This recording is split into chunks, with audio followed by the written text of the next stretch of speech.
അജബേറും ത്വാഹ റസൂലിൻ അഴകേറും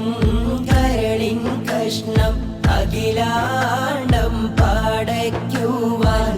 കാരണക്കാരൻ നബിയുടെ കൺമണിത്തേന് മൊഞ്ചേറും ഫാത്തിമ ബീവി മുഹബത്തേറും മലിയാരെ പൂവി മുഞ്ചേറും ഫാത്തിമ ബീവി മുഹബത്തേറും മറിയാരെ പൂവി 35-ാം വയസ്സിൽ റബ്ബ് മുത്തായി കനിഞ്ഞുള്ള തേന്